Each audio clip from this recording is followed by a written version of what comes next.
Hello, hola, buenos dias. Bienvenue sur ma chaîne YouTube. J'espère que vous allez bien. Merci à vous tous qui êtes abonnés sur la chaîne.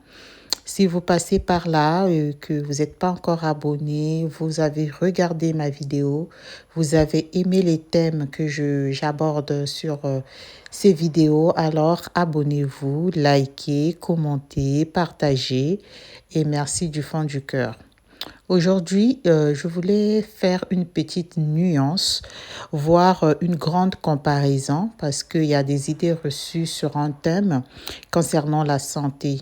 Beaucoup de gens pensent, surtout ceux qui n'ont pas assez de moyens, quand je parle de moyens d'une manière financière, ou par exemple qui se trouvent dans des pays où il faut payer pour aller voir par exemple un médecin et que c'est compliqué de pouvoir avoir un suivi régulier.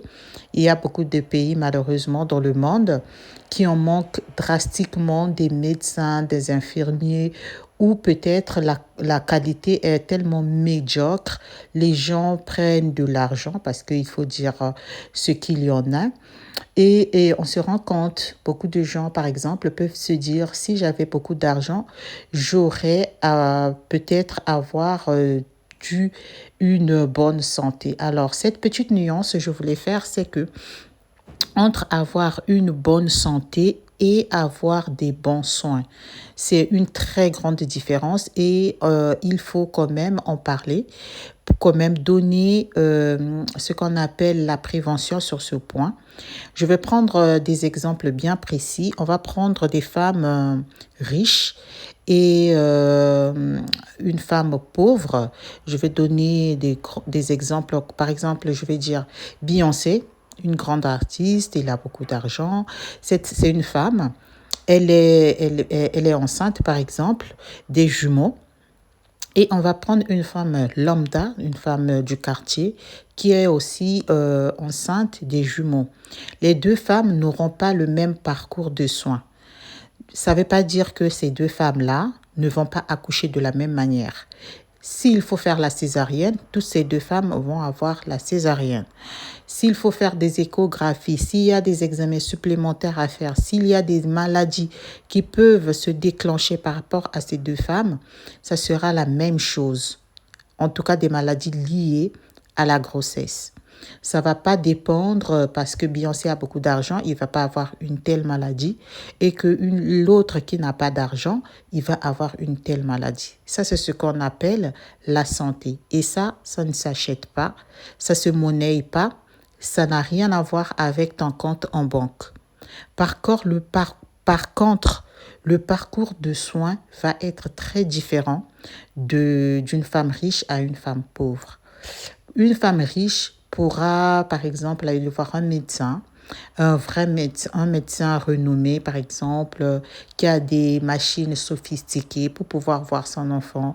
Il peut faire, par exemple, 5, 6, 10 échographies parce que les examens d'échographie, par exemple, ça, c'est vraiment payant, c'est cher.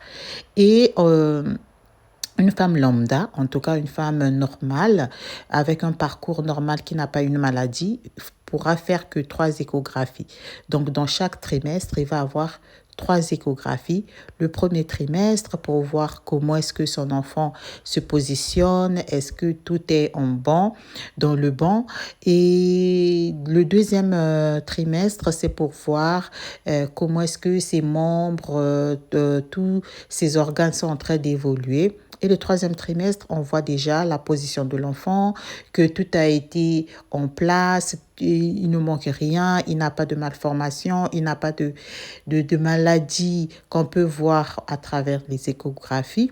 Donc ça, c'est sans, comme on dit, un parcours normal, classique pour toutes les femmes, peu importe leur argent. Maintenant, pour une femme qui est très, très riche et qui veut voir chaque semaine, par exemple, comment mon enfant évolue. Est-ce qu'il a maintenant des lèvres, les yeux? C'est-à-dire, on va maintenant dans les détails. Ça, c'est pour une femme, c'est peut-être pas une caprice, c'est juste, elle a envie de voir une personne comme ça et il va le faire.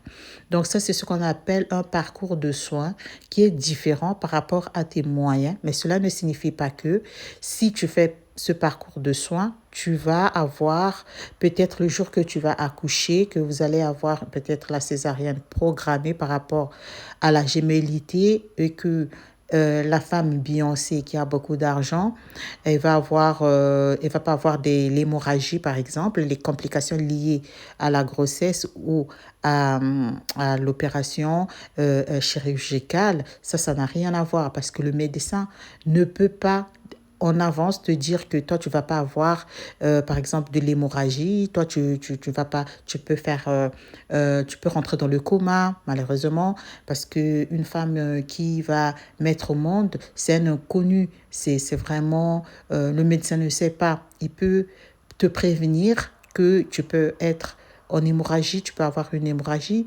tu peux faire un AVC au moment où tu es en train de mettre au monde.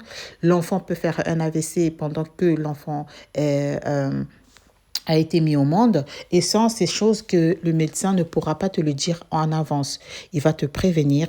Pour une femme riche comme pour une femme pauvre, tu peux aussi mourir. Ça ne veut rien dire que parce que tu es riche, ça veut dire que tu ne peux pas mourir le jour de ton accouchement.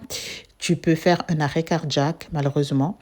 Et c'est tout ça, ce sont des choses qui peuvent arriver chez une femme riche comme c'est une femme pauvre. Et dans tous les domaines de la santé, ça j'ai pris un exemple classique, mais comme chez les hommes aussi, il n'y a pas une santé garantie par rapport à ton compte en banque. Donc il faut toujours prévenir, faire attention. Si le médecin te dit ne fume pas parce que tu vas déclencher le cancer, par exemple, des poumons, ça vaut à tout le monde, même ceux qui ont beaucoup d'argent. Si le médecin te dit de diminuer, par exemple, l'alcool pour les femmes comme pour les hommes, parce que vous allez détruire votre foie, votre pancréas, votre estomac, ça vaut pour tout le monde.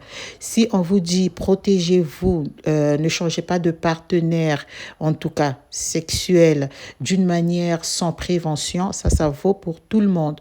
Parce que là, il n'y a pas de garantie par rapport à ton argent. Là, c'est parce que tu vas en train de mettre ta santé en péril.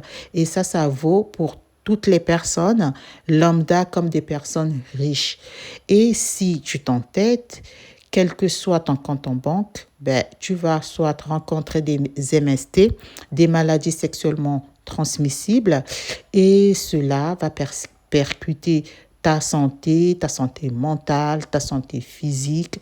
Et on voit, hein, il y a beaucoup des personnes riches qui souffrent souvent de la dépression parce que malgré leur richesse, ils sont pas peut-être heureux, mais il y a quelque chose qui manque, qui souffre de la dépendance affective.